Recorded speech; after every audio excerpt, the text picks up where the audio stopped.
Well, the coronavirus is also having a major impact on the country's largest ports. The ports of Los Angeles and Long Beach are down 2 million containers compared to a year ago. Yahoo Finance's Melody Hahm joins us now with more from Los Angeles. Melody?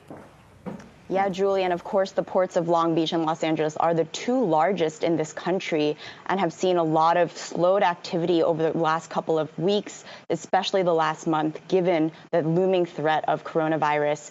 No one else has a better pulse on this than Sola, who is the commissioner of the Federal Maritime Commission in D.C. He was first nominated by President Trump and appointed into this role about a year ago in January 2019. Lou joins us now from D.C. Thanks for speaking with us today, Lou. Thanks for having me. So as I understand it, you were just in LA and Long Beach. You flew back to DC yesterday. Tell us about what you were seeing on the ground and how workers were feeling. As I understand it, executive directors there are saying that it's been the fewest number of workers in the last 4 or 5 years.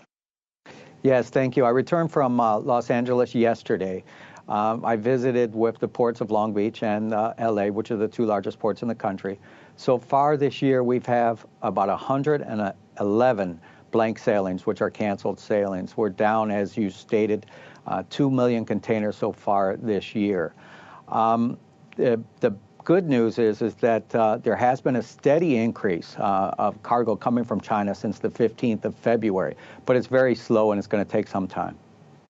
When you talk about that slowdown, it's so interesting to think about the Federal Maritime Commission as the ocean supply chain, right? And given your background, previous to joining this administration, you actually ran a yacht brokerage company, luxury yacht company in Miami. Tell us about how your business is faring. I understand your daughter has taken over that company. Yes, my daughter has taken over the company, and we do ship yachts and other goods around the world. What we're seeing right now is that we have good availability coming out of Miami. I believe that it's basically the east-west trade from China that's mainly affected. When you think about President Trump's rhetoric around coronavirus, do you feel as though that he has responded well in light of a lot of this spread? There is a lot of anxiety and perhaps stoked fear over the last couple of days. Well, I'd like to commend the Federal Reserve for cutting the rate yesterday. I believe that's already starting to show impact. And I believe that our nation is the best nation in the entire world to handle this crisis. When you look at this full screen that you actually sent to us, as you look at the imports and exports since the Chinese New Year, I understand that there is still an ongoing, of course, trade war between the U.S. and China. How have you been able to put that into your calculus, running this commission and being a key part of that administration? Absolutely. I believe that we're in a little bit better place right now due to the tariffs, because what that did is that started to make us look for domestic products and also source products from Vietnam or Brazil or other sources rather than China. If we did not have the tariffs, I believe we would be in a little bit worse place than we are now. When you think about the morning after Super Tuesday, of course, thinking about who is faring well in this election, you, of course, were originally a Barack Obama supporter before flipping to Donald Trump. Tell me about the candidate slate. Are you at all excited about a Biden presidency, or who are you thinking in terms of supporting in 2020? Well, we could have a whole new session on that.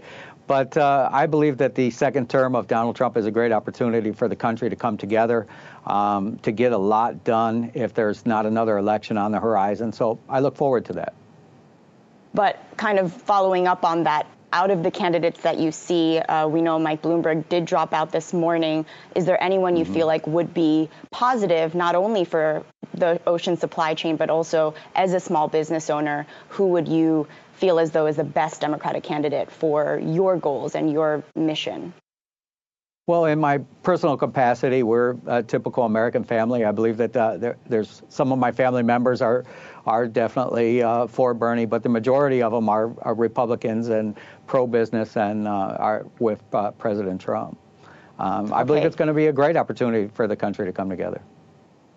Interesting. Well, we'll have to keep you posted, and please keep us updated on any ongoings. Thank you so much. Hey investors, Zach Guzman here. Are you interested in learning more about the markets and getting the latest financial news? Well, then click right here to subscribe to our Yahoo Finance YouTube channel. Get the latest up-to-the-minute market analysis, big interviews in the world of finance, and information on how to manage your money every day wherever you are.